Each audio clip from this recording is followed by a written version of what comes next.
So remember, we are talking about teen pregnancy. The show is Taifa la Leo Show. Nambari ya kutuma ujumbe na kuweza kutusaidia ili tuweze kuinteract is 0705 157 051. I just want to hear from my panel. What's your thought on this, and then you give the solution, and then we conclude the show. We go home.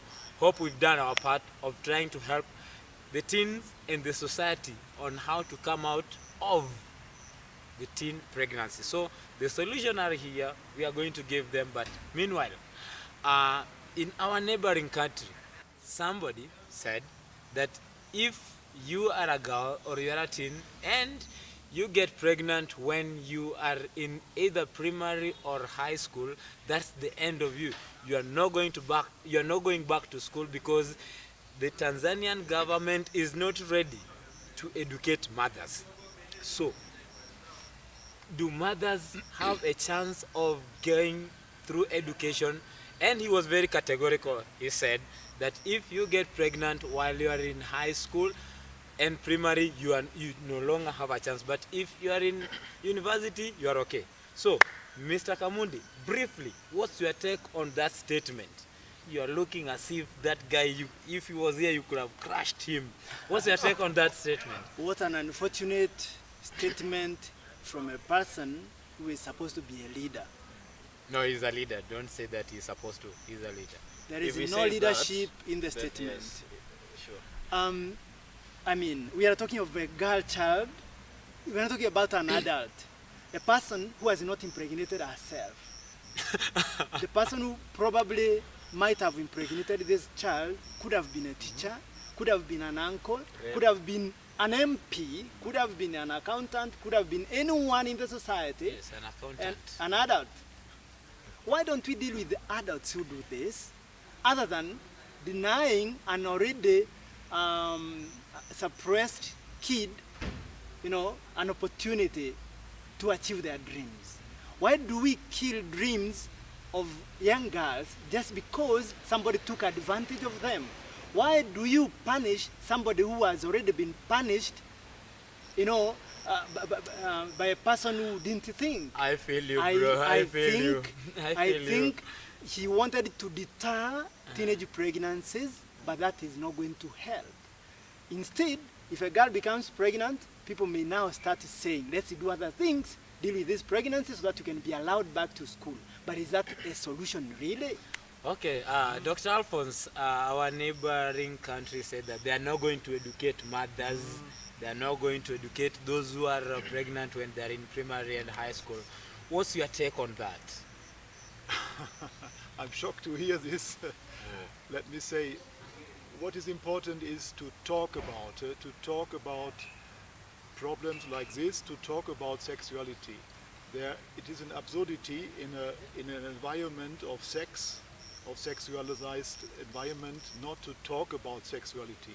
So you must start to talk about sexuality in families. You must have this topic at school. You must try to bring it out from the taboo zone. Okay, now thank you very much, Dr. Alphonse. Mr. Givenji, what's your take on that statement? I'll say really it's sad, because as a leader you should see on how to improve on issues. But in such a case, what I'll say is they are trying to tackle or they are trying to bring a solution in a wrong way. It's like you're trying to, for example, a tree. Let me give an example of a tree. You're trying to cut a tree, but you're cutting a tree from the stem. If you want to really do away with the tree, uproot it from the roots. So they should look into the roots, as Dr. has said. They should try to see how to educate these teenagers. They should try and educate people on how to on issues on sexuality and such things. But such statement is really sad. So, Mr. John, you remember there's a time that I ended the show very mad because of such statements. Now, because today I want to be happy, I'm happy, and I want to end this show happy and smiling, having given solution. What's your take on that statement? Did you say someone in Kenya? said? No. Oh, okay, that is better. If it was in Kenya, otherwise by now I could have reached Mr. President. Yeah, so I think that is an acceptable statement. It's not welcome here in Kenya. Maybe if it works in their place, it's okay. But I also pity them if that is going to happen. Because you don't solve a problem by creating a crisis. You know, there are better ways of doing it. As a leader, you don't just stand and announce just because of announcing.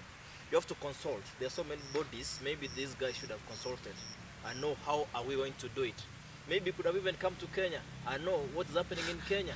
We have so many teenage pregnancy. Yes, but then what happens when we get such reports that it's happening in Kenya? These students are not just left there, okay?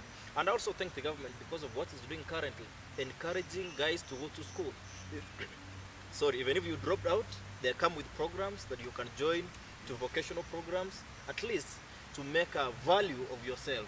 It doesn't mean that when you are a teenage and you've got pregnancy, that is the end of you.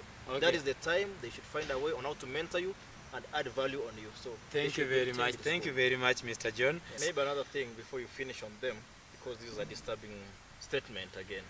Before you make a statement or a regulation, think about your daughter. This is your daughter you are talking about. If your daughter gets pregnant at 16, do you like her to be at home? Don't just make a decision because of someone's daughter. Put yourself in that shoe and see, is this going to happen to my daughter? Then from there, But what are you going to do with them, all of them, if they decide all of them they are going to get pregnant? What kind of a country are you going to have, whereby all the ladies are non-educated and then you are going to get only men educated? Be serious with people's life. Mr. Henry, now give us your solution. What do you think we can do now to curb this situation of these people impregnating girls and then telling them not to go to school? So I think it has been mentioned during our discussion today that children are getting exposed to issues of sex quite early. Yeah. What does that tell us? It tells us then, because they are already exposed, we need to talk about it. We need to talk about it, not to encourage, but teach how girls and boys need to take care of themselves, avoiding situations that would lead them into having casual sex, at very early age, when they are in class 8, class 4, 3, before they are mature enough. Also, we need to, our curriculum is quite, we just teach a few things in biology and science, but we don't have an opportunity to really, talk about life skills. Girls, when maybe they change biologically, we don't get it to telling them now. You don't get to tell them now. This is the moment when you need to be very careful, because when you start to experiment at this age, this is likely to be the repercussion. So I think we need to really do a lot of life skill training to our young children, right from the family to the schools and in the churches. And the entire society. Okay, thank you very much, Mr. Henry. Dr. Alphonse, Yes. kindly give us some solution on how we can curb this situation. A solution I do not have, but I have a statement. Okay, give us the I have a statement. statement. Our sexuality is a wonderful gift given to us by our Creator, by God. But the sexuality is a very valuable but very vulnerable gift. So to really experience fulfilled sexuality means it needs education, it needs time, it needs a stable and trustful relationship. So don't start too early just to have fun. Sexual intercourse is not fulfilling sexuality. Don't take your chance to go this way to a very good experience of fulfilling sexuality. Msikia mtu wangu, msijienjoy tu hivyo hivyo, because ukijienjoy ovyo ovyo the end product is pregnancy. And what is the consequences? They've been discussed. What are the challenges of that pregnancy? They've been discussed. I'm not going to dwell on that. So give us in brief, because of time, so that we finish.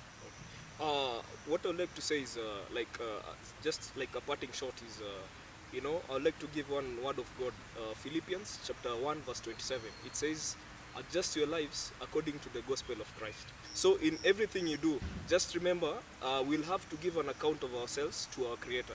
So we should live our lives basing on the word of God, not on the worldly standards. Because as Daktari had talked on about the internet issue, so just ask yourself, what are you listening to?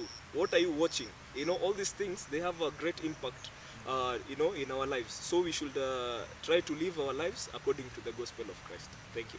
Mr. John, briefly, so that Kamundi can give us in 2 seconds the last word. Dr. Alphonse, in 2 seconds, last word. Maybe a quick one. Yeah, just a quick one. No, It's everyone. Is it everyone who is following gospel? So, I go back to... Not everyone. So that's why I want now to tackle those guys. Maybe we're not going on the gospel, on the gospel way.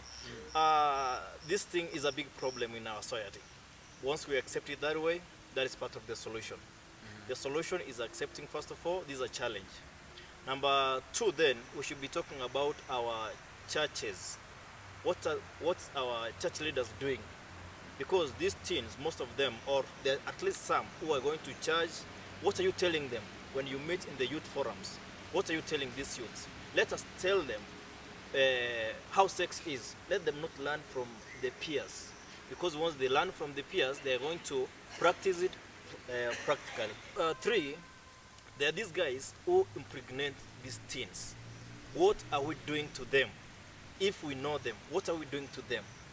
These guys, some of them should be arrested and then put to prison such that it's a learning way to other guys.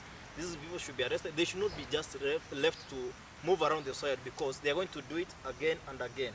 Okay, thank you very much. Now, in 2 seconds only, so that we end the show. Give us either the last advice or anything that you want to say, or even if it is your name. In 2 seconds, we finish. To the youth, discipline. Vumilia leo na kesho utavuna. Don't be in a hurry to enjoy today, only to realize that in future, only to realize that uko peke yako, you are suffering. Vumilia until it's your time to engage into that thing. For now, wait, chill. That is Professor Kamundi telling me to chill. Yes, Dr. Alphonse. Yeah, if there is any girl watching us now and she knows she's pregnant, please take your heart and open it to someone you trust in. It would be nice if these persons are your parents, your mother, but if you don't dare to talk to them, choose someone who will help you and will counsel you. Thank you. Martins, wenye by bahati ama kwa kupenda au kwa kutopenda mulipata, zungumza. 1 Corinthians chapter 15 verse 33. 1 Corinthians chapter 15 verse 33. Evil, it says, evil influence corrupt good morals. So, tafadhali, let us just try to avoid those people ambao wanaweza kuongoza kuingia ndani ya mambo ya dhambi. Asanteni. To the teens, today I want to talk to you. Your teen age is the best life which you don't want to lose. Please make sure you enjoy it, but you enjoy it well. Teenage pregnancy might tamper with your teenage age, and if you lose that, I'm telling you, there's no other life you're going to enjoy. Be careful. Thank you very much, gentlemen, for having come to the show, and thank you our viewers for supporting us and always supporting this show, Taifa la Leo show. I believe the discussion have been of great help to you, and we really appreciate Dr. Alphonse all the way from Germany. We appreciate Mr. Githinji all the way from Dubai. You flew in, so they've just landed anyway for this show, and then they are going back. Yes. You heard that Dr. Alphonse is going to Kakuma. We are going to do another show at Kakuma. Yes, Dr. Alphonse. And then in Dubai, tutasija huko. Karibuni. So asanteni sana. So please, as we've been told, as we've been advised, to chill. Kama unajua huwezi chill, si ungoje tu uzeeke. Ukizeeka utafika hapo hivyo. So thank you very much. May God bless you. Taifa la Leo Show 0705157051, nambari ya kutuma ujumbe. Have been your host William Kimaya. Till next time, God bless you. I also appreciate Mr. Kamundi all the way from Kenya. I forgot you. Sorry. Hiyo ni discrimination.